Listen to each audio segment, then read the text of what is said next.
Hello guys, welcome to my vlog. तो मैं जा रहा हूँ कनाडा मेरे स्टडी पर्पस के लिए। मैंने वहाँ पर 1 साल का कोर्स लिया है और नेक्स्ट ईयर में और एक कोर्स लेने वाला हूँ। तो मेरी फ़्लाइट रात के 2 बजे थी और मैं 9 बजे ही निकल गया था घर से। एक्चुअली मुझे 9 बजे एयरपोर्ट पहुँचना था, बट मुझे लेट हो गया था। तो आप भी जल्दी जल्दी निकल जाना। वहाँ पर एयरपोर्ट पे ड्यूटी फ्री एक्सप्लोर करना वो अच्छा रहेगा रैदर दैन गोइंग लेट। और रास्ते में ट्रैफिक वगैरह भी होता है। तो मैंने एयर फ्रांस से टिकट बुक की थी। एयर फ्रांस मेरी फ़्लाइट थी और ये टोटल 25 आवर्स की जर्नी थी। तो मैं जिस दिन जा रहा था उस दिन पेट्रोल पंप बंद थे, इसलिए बहुत ट्रैफिक थी रास्ते पे। आप भी जल्दी चले जाना एयरपोर्ट। और यहाँ पर मैं एयरपोर्ट पहुँच गया था। तो मैं मेरी बाइक लेकर आया था एयरपोर्ट और घर वाले मेरे कार से आए थे पीछे से। तो गाइस, जैसे कि मैंने कहा, मेरी एयर फ्रांस फ़्लाइट थी जिसका पहला स्टॉप था पेरिस। पेरिस में मेरा 6 आवर्स का ले ओवर था। उसके बाद पेरिस से सीधा टोरंटो की डायरेक्ट फ़्लाइट थी। तो मुझे ये फ़्लाइट पड़ी थी टोटल 1,36,000 में, इंक्लूडिंग 23 kg एक्स्ट्रा वेट। अगर मैं एक्स्ट्रा वेट नहीं लेता तो ये फ़्लाइट मुझे जाती है अराउंड 1,26,000। तो सबको टाटा बाय करके यहाँ पर मैं जा रहा था फाइनली। इस पॉइंट पे आके बहुत ही मिक्स फीलिंग आ रही थी। जैसे कि मैं इमोशनल भी था, जाने की एक्साइटमेंट भी थी, मतलब खुश भी था और थोड़ा सैड भी था, इंडिया छोड़ रहा हूँ इसलिए। तो मैं इससे पहले कभी एयरपोर्ट आया नहीं था, तो मैं कन्फ्यूज़ था कहाँ जाना है, क्या करना है। और ये सब देख के मैं डर गया था किधर जाना है, क्या करूँ। फिर मैंने थोड़ा यहाँ पर देखा और एक गाइड थे, उनसे पूछ लिया था। तो उन्होंने मुझे बताया कि यहाँ पर जो बोर्ड है, यहाँ पर अपना फ़्लाइट का नेम चेक करना है और उसके आगे लिखा रहेगा ऐसा NMLKP ऐसा लेटर लिखा रहेगा। तो उस लेटर पे जाके हमें चेक इन करना है। जैसे कि यहाँ पर मेरा एयर फ्रांस था और इसका गेट नंबर M था। तो फिर मैं मेरा लगेज लेके उधर गया और वहाँ पर मैंने मेरा लगेज चेक किया और इन्होंने मुझे टिकट दिया। तो मेरे 3 बैग थे टोटल, जो 23 kg के थे। और उसमें से 2 बैग ओवरवेट थे। और जो मेरा कैबिन बैग था वो भी अराउंड 6 kg ओवरवेट था। उन्होंने मुझे कुछ कहा नहीं कि एक्स्ट्रा पे करो, ये करो। उन्होंने बस कहा कि आप कैबिन बैग भी सबमिट कर दीजिए, आप प्लेन में लेके मत जाइए। देखो, ये मेरा दोनों कैबिन बैग थी और इनका टोटल वेट आया था, इन दोनों का मिला के टोटल 17 kg वेट हो रहा था, जबकि मेरा 12 kg ही अलाउ था प्लेन में कैबिन बैग में। इन्होंने बस कहा कि आपका जो ट्रॉली बैग है कैबिन में जो लेके जाओगे वो सबमिट कर दो और लैपटॉप बैग आप लेके जाओ। तो फिर ये अच्छी बात थी मेरे लिए। और फिर इन्होंने सब चेक करके मुझे मेरे टिकट दे दिए थे। अनफॉर्चुनेटली मुझे कोई विंडो सीट नहीं मिली। मैंने रिक्वेस्ट किया उनको दो करके, बट उनके पास था ही नहीं, तो उन्होंने दिए ही नहीं। तो ऐसे करके ही मैंने सब सबमिट कर दिया। और एयर फ्रांस की यही बात अच्छी लगी मुझे कि उन्होंने कुछ एक्स्ट्रा चार्जेस नहीं लिए। तो यहाँ पर मैंने सबमिट करके मेरे बैग्स में आगे बढ़ गया था। मेरे पास बस एक लैपटॉप बैग थी और विंटर जैकेट था। तो बैग सबमिट करवाने के बाद हमें करना पड़ता है सिक्योरिटी चेक। और मैं जा रहा था तो गाइज़, मैंने कोई फॉरेस्ट कार्ड या फिर कैनेडियन कैश कुछ भी कैरी नहीं किया था, क्योंकि मुझे बहुत लेट हो गया था ये सब करने के लिए। तो मैं यहाँ पर पूछ रहा था एक्सचेंज काउंटर पे कि कितना रेट चालू है। तो उन्होंने मुझे कहा कि 67 रुपीज़ पड़ेगा आपको एक कैड के लिए। तो ये रेट तो बहुत ज़्यादा था, इसलिए मैंने इनको स्किप करके आगे चला गया। मैंने सोचा कि मैं टोरंटो उतर के ही मनी एक्सचेंज कर लूँगा। तो गाइज़, यहाँ पर हमको ये जो ट्रॉली रहती है ये सबमिट करनी पड़ती है। लैपटॉप बैग मैंने पहन ली थी, जैकेट और लैपटॉप बैग। और यहाँ पर जो ये टिकट रहता है अपना, इसको बारकोड स्कैन करना पड़ता है हमें। एक बार गाइज़ आपने यहाँ पर एंट्री कर ली तो इससे आप बाहर नहीं जा सकते, क्योंकि इसके आगे होता है इमिग्रेशन। इंडियन इमिग्रेशन में भी बहुत लाइन थी, बहुत ही ज़्यादा क्राउड था। और मैं भी यहाँ पर भी कंफ्यूज हो रहा था कि क्या करूँ, किधर जाऊँ। तो फिर मैंने एक गार्ड से पूछा और उन्होंने मुझे बताया कि यहाँ पर जाना है। मैंने मेरा टिकट एंड पासपोर्ट हाथ में लिया और मैं आगे जा रहा था। और यहाँ पर जाके गाइज हमें अपने सब वैल्यूएबल्स लाइक लैपटॉप अपने लैपटॉप बैग से बाहर निकाल के ट्रे में रखना पड़ता है।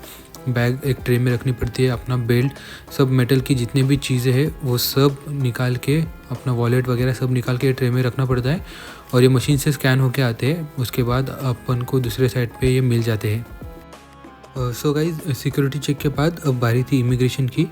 जस्ट इसके सामने ही इमिग्रेशन की लाइन रहती है। यहाँ पर भी सिर्फ हमें बारकोड स्कैन करना पड़ता है और आगे जाना पड़ता है। मैं तो क्यूरियस था कि क्या पूछेंगे क्या नहीं पूछेंगे।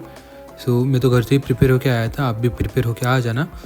तो यहाँ पर भी हमें एक स्कैन करना पड़ता है और ऐसे स्कैन करके गेट ऑटोमेटिक ओपन होता है और देन आगे इमिग्रेशन है। सो मैं तो यहाँ पर भी कंफ्यूज हो रहा था कि रियली मैं कहाँ जाऊँ कहाँ नहीं जाऊँ। फिर मैंने पूछ लिया यहाँ पे किसी से। इसके बाद अब नेक्स्ट नंबर था मेरा। तो यहाँ पर मैं इमिग्रेशन फ़िनिश करके ड्यूटी फ्री में जा रहा था। अब इमिग्रेशन में उन्होंने मुझे ज़्यादा कुछ पूछा नहीं, बस पूछा कि कहाँ जा रहे हो, क्यों जा रहे हो, और इतना ही पूछा था, ज़्यादा कुछ पूछा ही नहीं था। बट मेरे लेफ्ट साइड में एक लड़का था, वो शायद +2 करके आया था। उसको बहुत सवाल पूछ रहे थे, जैसे कि तुम्हारा सब्जेक्ट कौन से है एंड ऑल। तो मेरे कुछ दोस्त थे टोरंटो में, तो उन्होंने मुझे कहा था कि इंडियन एयरपोर्ट से ही ड्यूटी फ्री से ही कुछ ड्रिंक्स वगैरह लेके आना। तो मैं उनके लिए ड्रिंक्स बाय कर रहा था यहाँ पर, और ड्यूटी फ्री में सस्ती मिल रही है दारू सच्ची। यहाँ पर उन्होंने डायरेक्टली रेट लगा के रखे थे कि कौन सा अब इसकी कौन सी दारू कितने की है। तो मैं ये सब चेक कर रहा था। ये वाइन का सेक्शन था एंड ये सिंगल मॉल्ट विस्की थी। ये सब यहाँ पर विस्की वाइन इनका ही सेक्शन था। तो गाइस यहाँ पे मैंने ड्रिंक खरीद ली थी, और ये ड्रिंक खरीदने के टाइम आपका पासपोर्ट पूछते हैं। अगर आप कुछ भी खरीद रहे हो ड्यूटी फ्री से तो मेक श्योर आप अपना पासपोर्ट हैंडी रखो। सो गाइस ड्यूटी फ्री से सामान खरीदने के बाद मैं आगे बढ़ गया। मुझे एक मनी एक्सचेंज काउंटर दिखा, सो मैं वहाँ पर इंक्वायरी कर रहा था और उन्होंने भी मुझे सेम रेट बताया। और ये सब रेट जो रहते हैं ना मनी एक्सचेंज काउंटर, एक ही कंपनी के रहते हैं, इबिक्स एक्सचेंज करके कंपनी है। तो मैंने यहाँ पर एक्सचेंज करवा लिए। और ये मैडम जो थी ये मुझे बता रही थी कि आपने INR कितना पे किया है और कितने INR में आपको कितने कैनेडियन डॉलर मिल रहे हैं। और इन्होंने मुझे गिन के भी बताया मेरे सामने कि कितने कार्ड आपको दिए जा रहे हैं। और इसके बाद मेरी एक साइन ली इन्होंने एक पेपर पे। एंड देन मैं सोच रहा था कि अब क्या करूँ, कहाँ जाऊँ, क्योंकि एयरपोर्ट पे घूमने के लिए तो बहुत सारी जगह है, आप बहुत एक्सप्लोर कर सकते हो यहाँ पे। मैं सोच रहा था कि लॉन्च जाने के लिए, बट मेरे साथ एक प्रॉब्लम हुआ था। मैं अभी आपको बताता हूँ आगे कि मेरा प्रॉब्लम क्या हुआ था। सब करने के बाद मैं जा रहा था मेरी बोर्डिंग गेट की तरफ। मनी एक्सचेंज काउंटर के जस्ट सामने ही था। यहाँ से हमें सीधा जाना रहता है।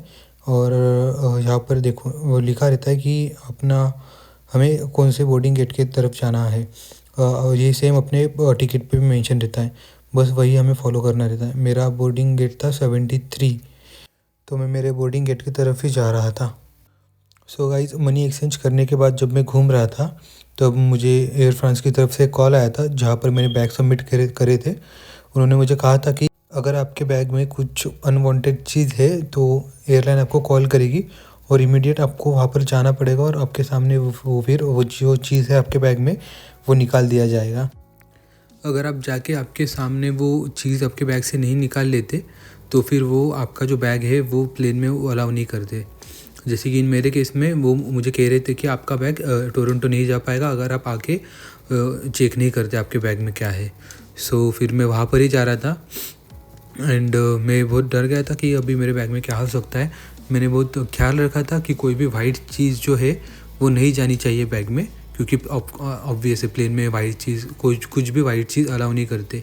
नॉट इवन शुगर सॉल्ट कुछ भी नहीं, उनको लगता है कि ये ड्रग्स हो सकता है।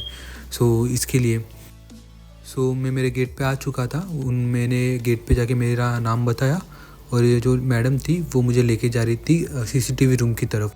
और इनका CCTV रूम यहाँ पर ही लेफ़्ट साइड में आगे था। तो गाइस यहाँ पर मेरा काम हो चुका था, मुझे CCTV रूम में लेके गए थे ये लोग। और वहाँ पर मुझे मेरे सामने ही मेरे बैग्स खोले गए। उन्होंने मुझे फ़र्स्ट पूछा कि आपका बैग कौन सा है। वहाँ पर मैंने रिकग्नाइज़ किया, उन्होंने मेरे सामने बैग खोला। मेरे सामने वो जो वाइट चीज़ थी, अनफॉर्चुनेटली मेरे बैग में ड्राई कोकोनट रह गए थे। तो फिर उन्होंने मेरे सामने मुझे पासवर्ड पूछा, मेरे सामने बैग खोली, मेरे सामने वो ड्राई कोकोनट निकाल लिए एंड उसके बाद फिर से बैग को लॉक करके उन्होंने रख दिया। उसके बाद उन्होंने मुझे अलाउ किया। ये सब करने के बाद मैं घूम रहा था, एयरपोर्ट देख रहा था। ऑलमोस्ट मेरे फ़्लाइट का टाइम हो गया था, इसलिए मैं बोल रहा था कि जितना जल्दी हो सके उतना जल्दी आ जाओ एयरपोर्ट। 5-5.5 घंटे पहले ही आपको एंट्री दे देते हैं एयरपोर्ट के अंदर। सो मेरे पास ज़्यादा टाइम नहीं था अब घूमने के लिए, तो मैं बस यहाँ पर ही मेरे गेट नंबर के यहाँ पर ही खड़ा था। So guys finally it was the time, मेरा बोर्डिंग चालू हो गया था। सो मैं लाइन में खड़ा था। लंबी क्यू में खड़े रहने के बाद मेरा नंबर आया था एंड यहाँ पर हमें इनको बोर्डिंग पास देना रहता है और ये बोर्डिंग पास फाड़ कर जो छोटा सा टुकड़ा रहता है वो हमें दे देते हैं। So after waiting long time मेरा सपना जो है वो पूरा होने जा रहा था। मैं फ़र्स्ट टाइम प्लेन में बोर्ड कर रहा था। सो बहुत ही अच्छी फीलिंग आ रही थी, बहुत अच्छी वाइब आ रही थी, बहुत एक्साइटेड था। यहाँ पर मैंने एंट्री कर ली थी प्लेन में और मेरी सीट थी एंड में, प्लेन के बराबर एंड में। सो मैं जा रहा था मेरे सीट की तरफ। सो मुझे मेरी सीट मिल चुकी थी। अनफॉर्चुनेटली मुझे विंडो सीट नहीं मिल पाई, मुझे ये मिडल की सीट मिली थी। ठीक है, नेक्स्ट टाइम ले लेंगे। तो जैसे ही मैं सीट पे गया मुझे ये हेडफोन दिए गए। एक ब्लैंकेट एक पिलो था जो कि ठीक ठाक था, इतना कुछ अच्छा नहीं था, एकदम नॉर्मल था। एंड पिलो के बाद एक मुझे रेड ब्लैंकेट दी थी जो कि बिल्कुल भी वार्म नहीं थी। और एक बात गई, जब प्लेन ने टेक ऑफ लिया था, पेरिस की तरफ जा रहा था, तब बहुत ठंड बज रही थी और ये ब्लैंकेट बिल्कुल भी काम नहीं आया।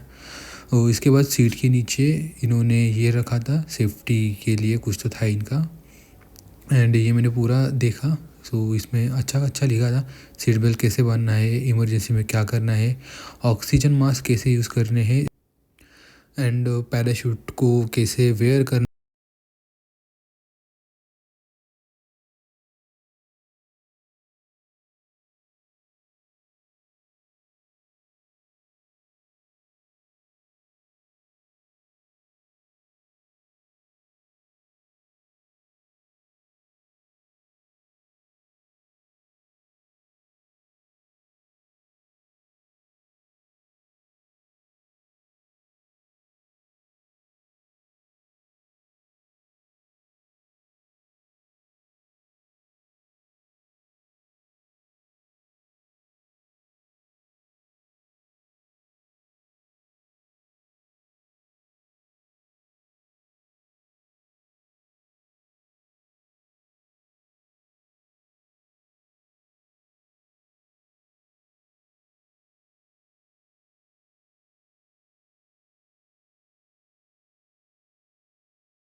तरफ जाओ।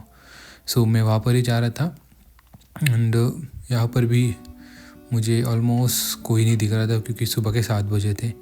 सो यहाँ पर भी मैंने सिक्योरिटी चेक इन किया और security check in same Mumbai के जैसे ही थी। सब अपने मेटल के चीज़, mobile and all, wallet and belt and all सब निकाल के रखना था वो ट्रे में। उसके बाद सेम यहाँ पे ड्यूटी फ्री थी। पेरिस का ड्यूटी फ्री बहुत ही छोटा है एज़ कम्पेयर टू मुंबई। मैंने ये पूरा घूम लिया था। यहाँ पे मेरा 6 घंटे का लेओवर था। सो इतना भी बड़ा नहीं था, मैंने 4 बार घूम लिया था एक्चुअली 6 घंटे में। सो सब घूमने के बाद मैं जा रहा था मेरी बोर्डिंग गेट की तरफ, और इस बोर्डिंग गेट का रास्ता ड्यूटी फ्री से होकर गुजरता है। यहाँ पर परफ्यूम एंड ऑल के सब ब्रांड्स एंड सब शोरूम ही थे एक्चुअली। ये सब था यहाँ पर पेरिस में, बहुत अच्छा था। एंड यहाँ पर मैं जा रहा था मेरी बोर्डिंग गेट की तरफ। मेरा गेट नंबर एक्चुअली L53 था, जो कि सबसे एंड में था। मैं वहाँ पे जा रहा था। स्टूडेंट के लिए एक टिप देना चाहूँगा, अगर आपका भी हॉल्ट वो 3-4 घंटे से ज़्यादा का है तो आप ज़रूर घर से कुछ ना कुछ तो स्नैक्स, नहीं तो नाश्ता, कुछ तो टिफ़िन में लेकर आइए अपने लैपटॉप बैग में, ताकि आप एयरपोर्ट पे बैठ के खा सको। क्योंकि अगर आपका लेओवर है और आपका कुछ खाने का मन है, आप अगर फॉरेक्स कार्ड यूज़ करते हो तो उसमें अराउंड 4% फॉरेक्स मेकिंग चार्जेस ऐसे ही कुछ तो रहते हैं उनके, तो वो लग जाते हैं। तो at the end of the day बहुत बड़े चार्जेस हो जाते हैं। इसलिए आप प्रीफर करो कि घर से ही कुछ लेके आओ। मैं भी घर से लेके आया था, और 6 घंटे का और कब ख़त्म हुआ पता ही नहीं चला। और मैं यहाँ पर जा रहा था अभी नेक्स्ट मेरी टोरंटो की फ़्लाइट बोर्ड करने के लिए। वेदर बहुत ब्यूटीफुल हो रहा था, स्लाइडली रेन हुई थी, एंड हल्की सी ठंड थी, ज़्यादा भी ठंड नहीं थी। तो यहाँ पर भी एक्साइटमेंट थी, आगे बढ़ रहा था। एंड जब फ़्लाइट का टाइम आ रहा था तो ऑलमोस्ट सब इंडियन स्टूडेंट वहाँ पर जमा हो गए थे। एयर फ्रांस की और एक फ़्लाइट आई थी जिसमें सब इंडियन स्टूडेंट भर भर के आए थे, दिल्ली से थी वो फ़्लाइट। गाइस, यहाँ पर भी सेम ही होता है, हमें अपना बोर्डिंग पास इन्हें शो करना पड़ता है और ये हमें गाइड करते।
वहाँ पर उतर जाने के बाद भी आपको ट्रैवल कैन का एक डॉक्यूमेंट स्कैन करना पड़ता है, जो कि वो दे ही देते हैं, वो लेफ़्ट साइड में है ये।